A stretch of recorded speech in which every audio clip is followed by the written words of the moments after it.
আসসালামু আলাইকুম, আপনাদের সবাইকে স্বাগত জানাচ্ছি আজকের ক্লাসে। আজকের ক্লাসটি হচ্ছে আমাদের ভোকাবুলারি ক্লাস, এবং হচ্ছে আমরা যা জানেন যে আমরা ন্যাশনাল ইউনিভার্সিটি এবং সাত কলেজের যে কেমিস্ট্রি এবং ফিজিক্স এবং হচ্ছে এইচএসসি ইংলিশ মিডিয়াম ও লেভেলের ক্লাসের পাশাপাশি আমরা হচ্ছে স্পোকেন রিটেন ইংলিশ এবং হচ্ছে ফোনেটিক্স ডেভেলপমেন্টের জন্য ইনক্লুডিং আইএলটিএস আমরা প্রোগ্রাম লঞ্চ করে থাকি। বাট হচ্ছে আমাদের ভোকাবুলারি ক্লাসটা হচ্ছে যে বেসিক্যালি হচ্ছে জব সিকার যারা রয়েছেন তাদের জন্য, এবং হচ্ছে যারা একাডেমিক ক্লাসে রয়েছেন আমাদের বিভিন্ন প্রোগ্রামে তাদের জন্য।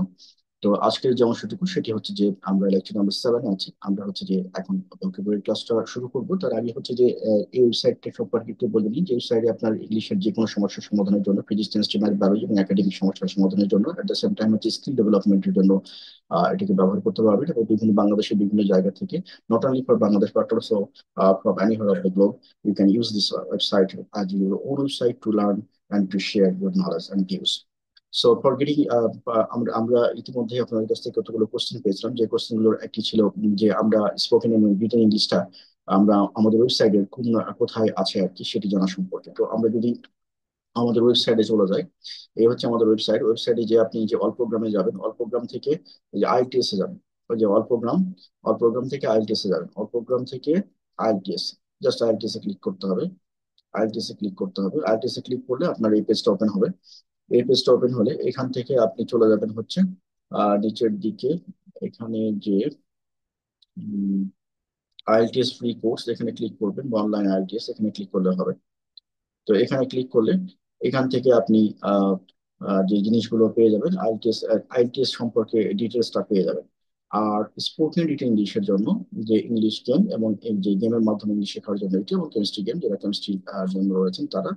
আমরা এখানে একটু দেখে যাচ্ছি যে অনলাইন আইএলটিএস, এখানে যদি ক্লিক করি, এখানে ক্লিক করলে আপনি যে আইএলটিএস এর সাথে অন্যান্য স্পোকেন এবং রিটেন ইংলিশের কোর্সগুলো পেয়ে যাবেন।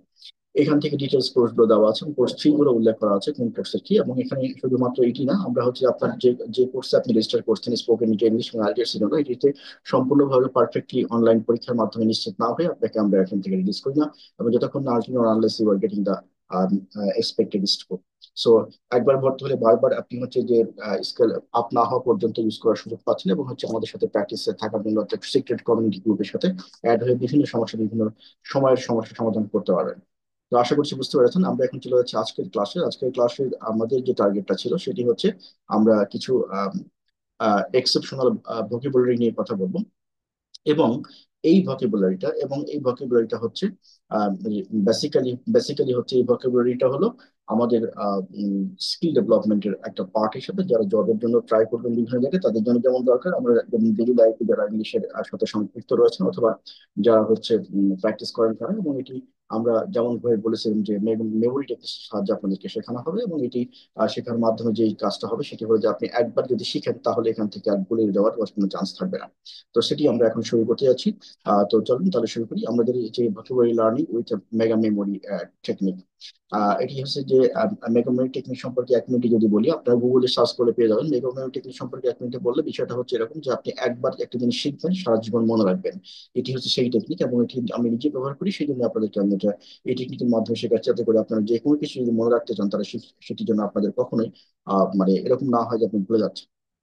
এবং যে সে প্রসেস গুলো কি কি। সবাই আপনাকে যেমন বলবে যে মন দিয়ে পড়ো, কিন্তু কেউ আপনাকে বলবে না যে মনটা কিভাবে দিতে হবে। সবাই আপনাকে বলবে যে পড়াটা মনে রাখো কিভাবে বল, কিন্তু কেউ বলবেন আপনাকে কিভাবে মনে রাখতে হবে। তো সেই প্রসেস গুলো নিয়ে আমাদের আজকে আলোচনা। আমরা হচ্ছে খুব সংক্ষিপ্ত ভাবে এটি আজকে শিখবো। প্রথমেই হচ্ছে যে আমরা কতগুলো ওয়ার্ড দেখতে পাচ্ছি। একটি হচ্ছে সংবিধান, দ্যাট ইজ কনস্টিটিউশনস। আর একটা হচ্ছে প্রশাসন, দ্যাট ইজ অ্যাডমিনিস্ট্রেশনস। আর একটা হচ্ছে আন্তর্জাতিক সম্পর্ক, দ্যাট ইজ ইন্টারন্যাশনাল রিলেশনস। বিজ্ঞান ও প্রযুক্তি, সায়েন্স অ্যান্ড টেকনোলজি। আর বাংলা ব্যাকরণ, এটি হচ্ছে বেঙ্গলি গ্রামার। এখানে আপনারা দেখতে পাচ্ছেন যে পাঁচটা শব্দ আছে। পাঁচটা শব্দকে আমরা এক মিনিটে কম সময়ে, মানে ধরেন 10 সেকেন্ডের মধ্যে শিখে ফেলবো। 10 সেকেন্ডের মধ্যে শেখার জন্য কতগুলো শর্ত আছে। শর্ত হচ্ছে যে আপনি যদি মনে হয় যে এই যে ওয়ার্ড গুলো আছে এখানে, constitution, administration, international relation, science and technology, and হচ্ছে বেঙ্গলি গ্রামার, এই ওয়ার্ড গুলো উচ্চারণে যদি আপনার সমস্যা থাকে, তাহলে প্রথমেই যে কাজটা করবেন সেটি হলো এই ওয়ার্ড উচ্চারণটা ক্লিয়ার করবেন। উচ্চারণটা ক্লিয়ার করার জন্য আপনাকে কি করতে হবে, যেমন কনস্টিটিউশনস, কনস্টিটিউশনস এভাবে করে আপনি 5 বার, 10 বার, 7 বার বলবেন, তাহলে উচ্চারণটা আপনার মুখের জড়তাটা কেটে যাবে। অ্যাডমিনিস্ট্রেশনস, ইন্টারন্যাশনাল রিলেশনস, আর science and technology and Bengali grammar. তো এইভাবে করে উচ্চারণটাকে প্রথমে ক্লিয়ার করে নিতে হবে যদি ওর শব্দের উচ্চারণের সমস্যা থাকে। আচ্ছা, শব্দের উচ্চারণের সমস্যা থাকলে আর কোনো সমস্যা নেই। এবার আসেন হচ্ছে আমরা ওয়ার্ড ব্লকে কিভাবে মুখস্থ রাখবো। কনস্টিটিউশন মানে হচ্ছে সংবিধান। আর হচ্ছে এই ওয়ার্ড গুলোকে আমরা যদি মনে রাখতে চাই, সেটির জন্য আমরা কি করতে হবে, বেসিক একটা শব্দ মনে রাখেন। এই বেসিক দিয়ে, বেসিক জিনিসটা কি, কোনো একটা জিনিসের মৌলিক জিনিস সম্পর্কে ধারণা থাকলে আমরা বলি যে সে বেসিক ভালো, তার মানে সে বেসিক জানে। তো এই বেসিক শব্দটি আমরা এই পাঁচটা শব্দটি একসাথে মনে রাখতে পারি। যেমন বি দিয়ে হচ্ছে কি বাংলা গ্রামার, এ দিয়ে হচ্ছে অ্যাডমিনিস্ট্রেশন, এস দিয়ে হচ্ছে সায়েন্স অ্যান্ড টেকনোলজি, আই দিয়ে হচ্ছে ইন্টারন্যাশনাল রিলেশন, আর সি দিয়ে হচ্ছে কনস্টিটিউশন, বেসিক। তাহলে আহ, এইখানে এই শব্দগুলোর বেসিক বেসিক যে শব্দটা, এই শব্দটার সাথে যদি আমরা এখন হচ্ছে আম,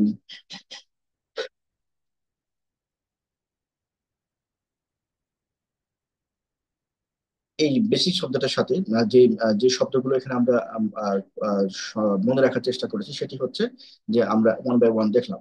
এখন হচ্ছে যে এগুলোর যে মানেগুলো, যে বেঙ্গলি মিনিংটা আমাদেরকে মনে রাখা খুব জরুরি, কারণ হচ্ছে যে আমরা যেন এটাকে ইউজ করতে পারি, তাই না? ওয়ার্ড তো আমরা শিখলাম, আমরা হচ্ছে যে একটা বেসিক দিয়ে আমরা পাঁচটা শব্দ একবারে মনে হয়ে গেল, তাই না? তো এখন হচ্ছে যে আমরা এই যে ওয়ার্ড, যে সব বাংলা বেসিক বাংলা গ্রামারের মানেটা কি, সায়েন্স অ্যান্ড টেকনোলজি এর মানেটা কি, তারপর হচ্ছে যে সায়েন্স, এ দিয়ে অ্যাডমিনিস্ট্রেশন এর মানেটা কি, আর আই দিয়ে হচ্ছে ইন্টারন্যাশনাল রিলেশন এর মানেটা কি, এবং সি দিয়ে হচ্ছে কনস্টিটিউশন, এটা হচ্ছে মানেটা কি, তারা এটা আমাদেরকে জানা দরকার।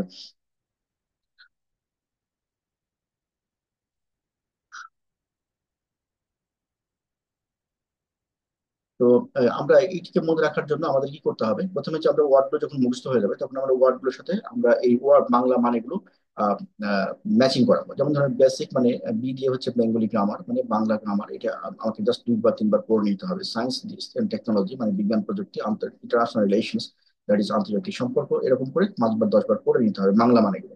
তারপরে এই বেসিক, তারপরে হচ্ছে আপনি কি করবেন, এই যে এটাকে আমরা মনে মনে করার জন্য, কি করতে হবে, জাস্ট বেসিক শব্দটা তো আপনার মনে আছে। বেসিক দিয়ে বি দিয়ে কি বাংলা গ্রামার, তো বাংলা গ্রামার মানে কি বাংলা ব্যাকরণ। এইভাবে করে প্রতিটা ওয়ার্ডের, এ দিয়ে কি অ্যাডমিনিস্ট্রেশন, অ্যাডমিনিস্ট্রেশন মানে কি প্রশাসন, এস দিয়ে কি সায়েন্স অ্যান্ড টেকনোলজি, তো সায়েন্স অ্যান্ড টেকনোলজি মানে কি বিজ্ঞান প্রযুক্তি, আই দিয়ে কি ইন্টারন্যাশনাল রিলেশনস, তো আন্তর্জাতিক সম্পর্ক, আর সি দিয়ে হচ্ছে কনস্টিটিউশন সংবিধান। এভাবে করে এই ওয়ার্ড থেকে বাংলা মানেগুলো না দেখে না দেখে বলার চেষ্টা করতে হবে। যখন এটা আপনি বলতে পারবেন, তখন এটা পড়া শেষ। এবার এটা রেখে দেন। এরপরে আমরা আরেকটা জিনিস দেখবো, সেটা হচ্ছে ফান্ডামেন্টালিজম। আমরা বলি যে ফান্ডামেন্টালিস্ট বা ফান্ডামেন্টালিজম।